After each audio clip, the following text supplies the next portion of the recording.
Hello everyone, আসসালামু আলাইকুম। আমার নাম সুমাইয়া ইসলাম। বর্তমানে আমি পড়ালেখা করতেছি। সামনে আমার এইচএসসি পরীক্ষা, এইচএসসি 26। কিন্তু আমার পড়ালেখা তেমন একটা হয় নাই। এখন নিজের সাথে নিজে একটা চ্যালেঞ্জ করতে আসছি। মোট আমাদের পরীক্ষার বাকি আর মাত্র ধরো 40 দিন। এখন 40 দিনের মধ্যে কিভাবে পড়ালেখা করলে আমার A+ আসতে হবে, কারণ আমি হচ্ছে মেডিকেলে পড়ার ইচ্ছা অনেক। এখন মেডিকেলে পড়তে হইলে আমার তো অবশ্যই 40 দিনের ভিতরেই পড়ালেখা কাভার করতে হবে, কারণ অ্যাডমিশন যখন হবে, অ্যাডমিশনের জন্য আমার সময় হচ্ছে তখন মেডিকেলে অ্যাডমিশনের জন্য পুরো 3 মাস পাবো না। তাইলে ওই সময় আদার্সগুলো কমপ্লিট, জিকে আসবে, ইংলিশ আসবে, ওইগুলো কমপ্লিট করতে হবে। এখন তাইলে ওই হিসাবে আমাদের পড়ালেখা করতে হলে একটা ভালো শিডিউল মেনটেন করে চলতে হবে। শিডিউল মেনটেন করার জন্য আমাদের সব বিষয় ভালোভাবে গুছাইয়ে আয়না করতে হবে।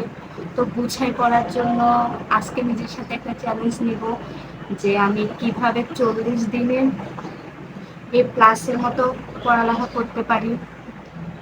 সো আমার শুরুর জার্নিতে সবার আগে যে 2 বছর সময়টা ছিল, আমি ঢাকা থেকে পড়ালেখা করতেছি। সো ঢাকা একটি প্রাইভেট কলেজ থেকেই পড়ছি। সো আমার, হ্যাঁ, অবশ্যই আমার টেস্ট পরীক্ষায় অল বিষয়ে পাস আসছে। মানে সবার হয় না টেস্ট বিষয়ে অল্প, মানে ক্রস যায়। সো আমার ক্রসটা যায়নি। এবং অলসো আমি নিজ থেকে পড়ালেখা করে এরকম হয়েছে যে টেস্ট পরীক্ষা আমার ভালো হয়েছে।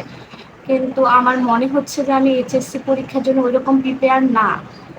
সো ওইরকম প্রিপেয়ার না হলে আমার কনফিডেন্স, এখন আমার টেস্ট পরীক্ষায়, আই রিপিট, আমার টেস্ট পরীক্ষা ভালো হইলেও আমি কিন্তু ওইরকম কলেজ থেকে রেজাল্ট করে বের হতে পারিনি। মানে আমি যখন ক্লাস টেনে ছিলাম তখন আমার টেস্ট পরীক্ষায় A+ ছিল। কিন্তু এখন যে জায়গায় আমি এইচএসসি দিব, সো এটাও অবশ্য মাথায় রাখতে হবে যে এইচএসসির সময় আমাদের ওই যে ক্লাস 10-এর যে রেজাল্টটা হয় ওইটা থেকে অনেক ডিফারেন্স আসবে, কারণ স্কুল লাইফ আর college life totally different. So আমার মনে রাখতে হবে যে কলেজ লাইফে রেজাল্টটা অনেক খারাপ, আপ অ্যান্ড ডাউন হইতে পারে। সো আমার কলেজে টেস্টের রেজাল্ট A-। সো A+ থেকে A- চলে গেছে, তার মানে আমি অনেক ডাউন হয়ে গেছি। মানে আমার, অবশ্যই আমি ক্লাস 10-এর রেজাল্ট মিলাইতেছি না, কিন্তু আমার মনে রাখতে হবে যে আমি ক্লাস 10-এ এরকম ছিলাম, এখন আমার হয়ে গেছে এরকম। তার মানে আমার কি করতে হবে, এখন কি কি প্রিপারেশন নিলে আমি আবার A- আমার রেজাল্ট A+ আসবে, কারণ আমার মাস্ট বি A+ পাইতে হবে। A+ না পারলে মেডিকেল আমি অনেক পিছাই যাব। সো আমার মেডিকেল, যেহেতু আমার মেডিকেল একমাত্র ইচ্ছা, মেডিকেল আমার ফার্স্ট প্রায়োরিটি। সো মেডিকেলের জন্য আমার অবশ্যই এইচএসসিতে A+ আনতেই হবে। সো আমি এখন আজকে থেকে নিজ থেকে, নিজের মন থেকে বলতেছি, 40 দিনের একটু ক্লাস আছে, কিন্তু আমি 40 দিনে ধরবো। 40 দিনের, এই 40 দিনে আমি কিভাবে A+-এর জন্য নিজেকে প্রিপেয়ার করব। অলসো আমার কিন্তু অপশনাল সাবজেক্ট হচ্ছে হায়ার ম্যাথ। আমি চাই হায়ার ম্যাথেও যেন আমার A+ আসে। সো আমার হায়ার ম্যাথেও A+ আনতে হবে, আদার সাবজেক্টগুলো। তার ভিতরে আমার একটা কথা, আমার Bangla first paper and second paper full complete, কারণ আমি বাংলা ফার্স্ট পেপার সেকেন্ড পেপারে আমার মার্ক আসছে। কি বলে, টেস্ট পরীক্ষায় আমার আসছে। তো বাংলা আই গেস আমি পারবো, আর আমার সব কিছু বাংলার টপিক সব কিছু করা হয়ে গেছে। সো বাংলা আমার জন্য বাদ, বাকি আছে 6টা, মানে অ্যান্ড দেন আইসিটি। আইসিটি, আমি আইসিটি এখন আর পড়বো না, কারণ আইসিটি আমাদের কলেজে যেহেতু প্রাইভেট কলেজ, মডেল টেস্ট হয়েছে। তাইলে আমি বাংলা আর আইসিটি আমি বাদ দিব, কারণ বাংলা আইসিটি আমার পড়া মোটামুটি কমপ্লিট। আমি বাংলা আইসিটির আদার্স এমসিকিউ শেষ করছি, মানে সব বাংলা আইসিটি নিয়ে আমার প্যারা নেই। এখন আমার হচ্ছে বাকি যে English first paper, English second paper, তারপর যে সিএম বি, এই 4টা নিয়ে এখন আমার প্যারা।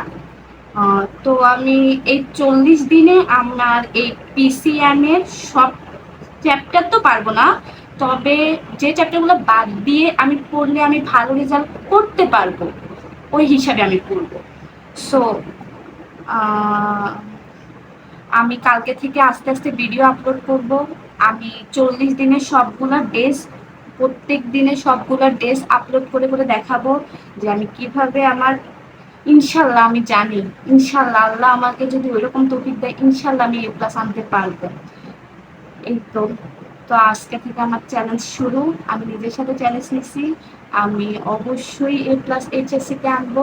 আমি অবশ্যই, বাকিটা আল্লাহর ইচ্ছা। আমি আমার সাইড থেকে 40 দিনের যে প্রিপারেশনটা নিব, আমি আমার সাইড থেকে সর্বোচ্চ নিব।